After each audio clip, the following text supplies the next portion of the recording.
Magandang umaga sa ating lahat. Darito na ang lagay na ating panahon na yung araw ho ng Miyerkules, October 11, 2023. Sa ating latest satellite images ay nakapasok na nga ng Philippine Area of Responsibility ang low pressure area na ating binantayan itong mga nakalipas na araw. Nitong namataan 750 kilometers silangan ng G1 sa bahagi naman ng Eastern Samar. At sa ngayon, yung tropo extension ito magdadala ng maulap na kalangitan na may mga pagulan, particular now sa bahagi ng Mimaropa, Calabarzon, malaking bahagi ng Kabisayan, Mindanao at kasama rin yung Kamayninaan.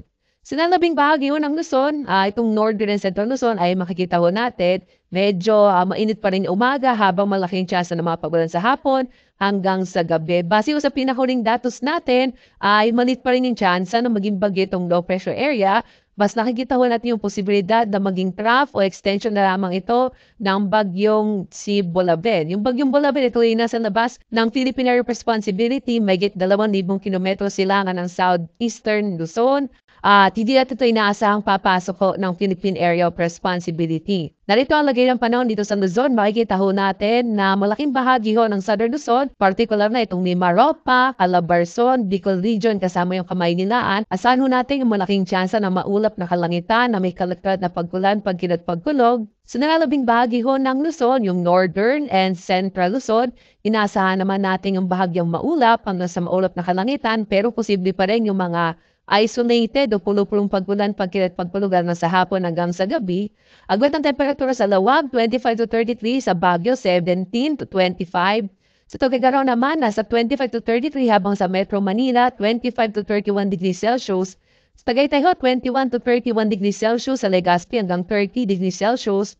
Hanggang 31 degrees Celsius ang maranasang temperatura sa Puerto Princesa at gayon din ho sa Kalayaan Islands. Dito naman sa Kabisayaan, makikita ho natin malaking bahagi ng Kabisayaan ay makararanas din ng maulap na kalangitan na may malaking tsansa ng mga pagkulan na may kasamang pagkinat pagkulog.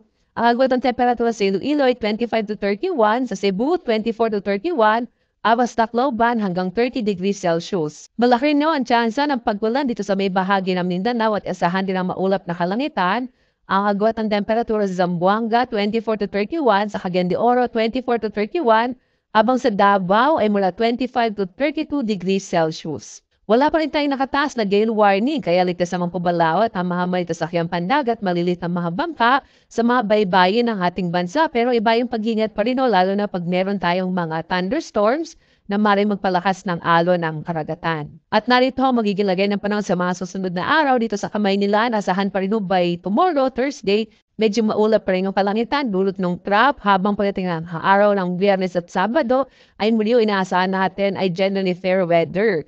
Sa Baguio, ganun din ho, generally fair weather tayo hanggang araw ng Sabado habang sa Legazpi magpapatuloy yung epekto ng trough o extension ng low pressure area. Posible ho na medyo maulap pa rin yung kalangitan sa Metro Cebu din hanggang bukas habang sa Metro Davao, inaasahan natin generally fair weather hanggang sa mga susunod na araw, liban na lamang sa mga isolated rain showers and thunderstorms. Agwat ng temperatura sa Kamayninaan in the next 3 days ay mula 25 to 32, sa Baguio 16 to 25, habang sa Legazpi nasa 25 to 32 degrees Celsius. Sa Metro Cebu naman 25 to 32 degrees Celsius habang sa Metro Davao ay 24 to 33 degrees Celsius.